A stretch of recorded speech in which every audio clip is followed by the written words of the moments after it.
Attention Gotham, j'arrive. Bonjour, ça va bien? Cette année encore, comme pour tous les Halloween depuis moult années, n'est-ce pas? On va retrouver beaucoup de gens qui vont se déguiser en Joker ou en Harley Quinn. Alors je sais que la dernière fois j'avais dit que c'était facile à faire et tout, oui certes, mais on va pas se mentir, le problème c'est que c'est quand même très répandu comme costume. Surtout qu'en plus cette année on a le film du Joker qui sort, qui est super d'ailleurs, allez le voir, et qu'en plus de ça c'est les 80 ans de l'univers de Batman. Du coup je vous propose un petit maquillage pour vous démarquer un petit peu tout en restant dans l'univers de notre chauve-souris préférée. Je vous ai donc réalisé un maquillage qui s'inspire de Poison Ivy. Bon alors là c'est une Poison Ivy qui est un petit peu morflée et qui a des feuilles qui lui poussent sur la gueule. Parce que sinon c'est pas super drôle. C'est un maquillage qui est super facile à réaliser, vous allez pas du tout avoir besoin de matos de pro pour le faire. Et c'est parti, je vous montre tout ça en détail. Alors j'ai déjà fait mon teint comme je le fais d'habitude au préalable et je vais commencer par mettre un bandeau pour dégager mon visage et pour éviter que le latex que je vais utiliser par la suite ne vienne se coller dans mes cheveux. Je m'attaque ensuite directement au maquillage des yeux et j'applique une base à paupières sur mes paupières, enfin dans mon cas c'est plutôt un correcteur. Puis j'attrape une ombre à paupières vert clair de toute beauté que j'ai trouvé chez NYX. J'applique donc l'ombre à paupières sur toute la paupière mobile en ne lésinant pas sur la quantité. D'ailleurs je remarque en regardant les images qu'à la caméra l'ombre à paupières que j'utilise a l'air plus jaune que verte, mais dans la réalité elle est vraiment verte et elle tire même un petit peu sur le vert fluo. Je m'arme ensuite d'un fard un peu plus foncé et d'un pinceau boule et j'en applique en fait au dessus de mon ombre vert clair. Ensuite je prends une ombre à paupières beige très clair et un pinceau un petit peu plus gros et j'en applique entre mon sourcil et le fard vert foncé pour l'estomper un petit peu. D'ailleurs pour ceux que ça intéresse, j'indiquerai la référence de tous les produits que j'utilise dans la barre d'infos. Ensuite j'attrape cette vieille palette que j'ai depuis au moins la nuit des temps parce qu'à l'intérieur il y a ce fard à paupières vert foncé que je vais appliquer dans le coin externe de mes yeux au ras de mes cils. Et j'estompe ensuite un peu vers le haut avec un pinceau boule. J'attrape ensuite un pot de paillettes vert foncé et je le dévisse en m'en foutant partout sur le bras. J'en prélève directement avec le doigt et j'en applique un peu partout sur mes paupières. Je passe ensuite à l'application des faux cils, chose à laquelle je suis très habituée. Ah, la galère. Puis je mets un peu d'eyeliner liquide. Ah putain non. Une fois que j'ai fini de faire ma grosse galérienne entre l'eyeliner et les faux cils, ouais bah ça va hein. Merde alors. Je mets du crayon noir dans ma muqueuse ainsi que du mascara. On passe maintenant à la bouche avec un rouge à lèvres rouge bordeaux que je vais appliquer directement sans crayon contour des lèvres parce que la flemme. Ensuite je reprends mon fard à paupières vert clair avec un gros pinceau et j'en applique sur mon front au niveau du ras de mes cheveux pour verdir un peu mon teint en fait. À vous de juger pour ce qui est de la dose, mais je vous conseille de ne pas vous en mettre sur toute la tronche, l'objectif n'étant pas de ressembler à Shrek. Je rajoute ensuite un peu de vert foncé au ras de mes cheveux, puis les paillettes vert foncé que j'applique cette fois avec un pinceau. On a donc fini avec la partie maquillage normal, on va dire, vous pouvez donc très bien vous arrêter là, mais vous pouvez également continuer avec un petit effet spécial. Pour ça, vous aurez besoin de mouchoirs et de latex liquide. Donc pour commencer, on va diviser un mouchoir pour pouvoir n'utiliser qu'une des trois parties qu'il compose, et l'objectif ça va être donc de s'en mettre au-dessus du sourcil et jusqu'à la joue comme je l'ai montré. On va donc découper une forme un peu comme une sorte d'hameçon dans le mouchoir. Et comme je découpe un peu au pif, je fais des essais sur moi au fur et à mesure jusqu'à ce que la forme me convienne. Je découpe ensuite deux autres bandes similaires comme ceci. Ensuite, comme j'ai vraiment pas envie d'avoir du latex dans le sourcil, je le recouvre avec un peu de crème hydratante histoire de prévenir tout risque.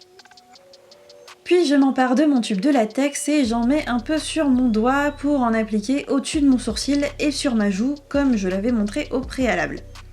Et ici en fait on va utiliser la même technique que quand j'avais fait le maquillage avec la tête décapitée, c'est-à-dire qu'on va venir coller une bande de mouchoir sur le latex et on va superposer les couches.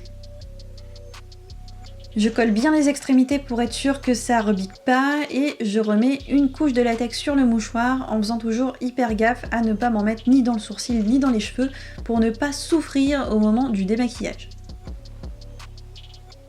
Puis je replace une bande de mouchoir dessus. Là, il n'y a pas besoin d'être hyper précis, il faut juste faire attention à ne pas les déchirer.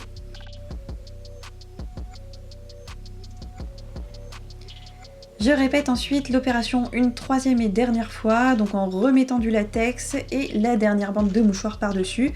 Et je mets une dernière couche de latex pour finir. Une fois que c'est fait, je laisse sécher le tout pendant à peu près 10 minutes et j'en profite pour faire des activités constructives. Est-ce que tu veux sortir avec moi? Une fois que les 10 minutes sont passées et que mon latex est sec, je fais un petit trou en bas des bandes de mouchoir avec un cure-dent en faisant bien attention à ne pas me blesser pour de vrai.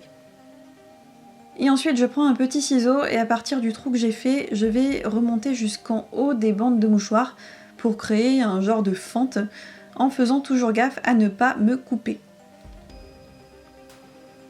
Une fois que c'est fait, j'attrape une éponge et mon fond de teint habituel et j'en applique délicatement sur toute la fausse blessure. J'attrape ensuite un crayon noir et j'en applique donc sur ma peau en fait dans la fente que j'ai réalisée dans les bandes de mouchoir pour créer comme une sorte de profondeur. Vous pouvez écarter un peu les bandes si besoin et si ça dépasse un petit peu sur les côtés, c'est pas grave du tout. Je vais ensuite repasser un petit peu par-dessus ma fausse blessure avec un rouge à lèvres rouge bordeaux et là encore, pas besoin d'être précis, bien au contraire. On va ensuite pouvoir passer à l'étape des feuilles. Donc je vais prendre une sorte de guirlande de lierre synthétique que j'ai trouvée au rayon mariage d'une boutique de fête et je découpe quelques petites feuilles de taille différentes mais pas trop grosses. Ensuite, je reprends mon latex et j'en mets un peu sur une feuille pour venir la coller au niveau de ma blessure, donc en collant la queue de la feuille sur ma peau en dessous du mouchoir en fait. Parce que l'objectif c'est de faire comme si j'avais des feuilles qui poussaient à travers la blessure. Je répète l'opération avec les autres feuilles que j'ai découpées jusqu'en bas de ma blessure en alternant la taille des feuilles. Si jamais vous avez des feuilles qui se cassent la gueule, pas de panique, vous les recollez et vous ajustez. Et vous pouvez aussi changer les feuilles de place si jamais ça ne vous plaît pas. En tout cas, une fois que le latex est sec, vous inquiétez pas, ça tient super bien. Je me munis ensuite de faux sang et d'un vieux pinceau que j'ai récupéré dans ma trousse d'art plastique du collège. Et j'applique ensuite un peu de faux sang tout le long de ma blessure. Si vous voulez encore replacer un peu les feuilles, c'est toujours possible. Et vous pouvez aussi mettre du faux sang au niveau de la base des feuilles. Une fois que c'est fait, j'enlève la crème hydratante que j'avais sur le sourcil. Je remplis un peu mes sourcils avec un crayon de la même couleur. Puis je passe aux finitions en ajoutant un peu de vert sur mon front, un petit peu sur mes joues et sur mes tempes, et aussi un petit peu dans mon cou. Je passe ensuite à la coiffure, donc j'enlève mon petit bandeau et je place mes cheveux comme je veux. Puis je vais y attacher quelques feuilles à l'aide de petites pinces. J'essaye de caler les feuilles dans la pince en fait et j'accroche les feuilles un petit peu partout dans mes cheveux en ajustant et en essayant de faire en sorte que ça tienne bien.